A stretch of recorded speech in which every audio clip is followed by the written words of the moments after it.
ಧಾರವಾಡ ಕ್ಷೇತ್ರದಲ್ಲಿ ಕಾಂಗ್ರೆಸ್ ಅಭ್ಯರ್ಥಿ ವಿನೋದ್ ಅಸೂಟಿ ಪ್ರಚಾರದ ಅಬ್ಬರ ಜೋರಾಗಿದೆ.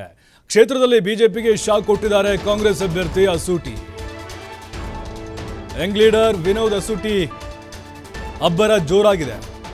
ಬಿರುಸಿನ ಪ್ರಚಾರವನ್ನ ಮಾಡ್ತಾ ಇದ್ದಾರೆ.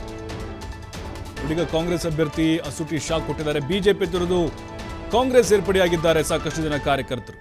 ಕುಂದಗೋಳ ತಾಲೂಕಿನ ನೂರಾರು ಬಿಜೆಪಿ ಕಾರ್ಯಕರ್ತರು ಕಾಂಗ್ರೆಸ್ ಸೇರ್ಪಡೆಗೊಂಡಿದ್ದಾರೆ. ಮಾಜಿ ಶಾಸಕ ಎಸ್ಐ ಚಿಕ್ಕನಗೌಡರ ಅಭಿಮಾನಿಗಳು ಈಗ ಕಾಂಗ್ರೆಸ್ ತೆಕ್ಕೆಗೆ ಬಂದಿದ್ದಾರೆ. ನೋಡಿ, ಚಿಕ್ಕನಗೌಡರು ಕೂಡ ಟಿಕೆಟ್ ಸಿಗಲಿಲ್ಲ ಅಂಥೇಳಿ ಬಿಜೆಪಿ ವಿರುದ್ಧ ಬಂಡಾಯ ಎದ್ರು.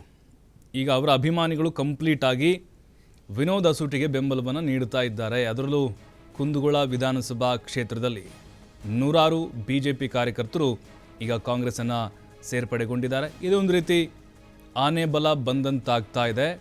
ವಿನೋದ್ ಅಸೂಟಿಯವರ ಒಂದು ಗೆಲುವಿನ ಉತ್ಸಾಹವನ್ನು ಜಾಸ್ತಿ ಮಾಡ್ತಾ ಇದೆ. ಯಾಕಂತ ಹೇಳಿದ್ರೆ ಅಲ್ಲಿ ಕಾಂಗ್ರೆಸ್ನ ಶಾಸಕರು ಜಾಸ್ತಿ ಗೆದ್ದಿರೋದ್ರಿಂದಾಗಿ, ಮತ್ತು ಕುಂದಗೋಳದಲ್ಲಿ ಬಿಜೆಪಿ MLA ಸದ್ಯಕ್ಕಿದ್ದಾರೆ. ಬಟ್ ಅಲ್ಲೂ ಕೂಡ ಬಹಳ ಸ್ಟ್ರಾಂಗ್ ಆಗಿ ತಮ್ಮ ಪಾರ್ಟಿ ಏನಿದೆ ಆ ಬೇಸನ್ನು ರೆಡಿ ಮಾಡ್ತಾ ಇದ್ದಾರೆ. ಚಿಕ್ಕನಗೌಡರವರ ನೂರಾರು ಅಭಿಮಾನಿಗಳು ಈಗ ಕಾಂಗ್ರೆಸ್ ಪಕ್ಷಕ್ಕೆ ಸೇರ್ಪಡೆಗೊಂಡಿದ್ದಾರೆ.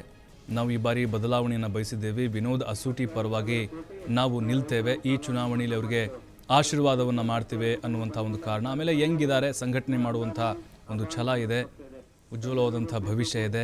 ಈ ಕಾರಣಕ್ಕೋಸ್ಕರ ಅಲ್ಲಿ ಬಿಜೆಪಿಯನ್ನು ತೊರೆದು ಅವರು ಕಾಂಗ್ರೆಸ್ ಸೇರ್ಪಡೆಯಾಗಿದ್ದಾರೆ. ಮತ್ತು ಅಲ್ಲಿ ಅವರಿಗೆ ಚಿಕ್ಕನಗೌಡರಿಗೆ ಆದಂಥ ಕೆಲವೊಂದಿಷ್ಟು ಅವಮಾನಗಳು, ಅವರಿಗೆ ಆದಂಥ ಅಗೌರವ, ಟಿಕೆಟ್ ಕೊಡದೇ ಇರೋದು, ಸಾಕಷ್ಟು ರೀತಿಯಾದಂಥ ಅಸಮಾಧಾನಗಳನ್ನು ತಂದೊಡ್ಡಿತ್ತು. ವಿಧಾನಸಭೆ ಚುನಾವಣೆ ಸಂದರ್ಭದಿಂದಲೂ ಕೂಡ ಅದು ಜೀವಂತವಾಗಿದೆ. ಹಾಗಾಗಿ ವಿನೋದ್ ಅಸೂಟಿ ನೋಡಿ ಈಗ ಎಲ್ಲ ಕಡೆಗಳಲ್ಲೂ ಕೂಡ ಅಬ್ಬರದ ಪ್ರಚಾರವನ್ನ ಮಾಡ್ತಿದ್ದಾರೆ, ವಿಶ್ವಾಸಕ್ಕೆ ತೆಗೆದುಕೊಳ್ತಾ ಇದ್ದಾರೆ.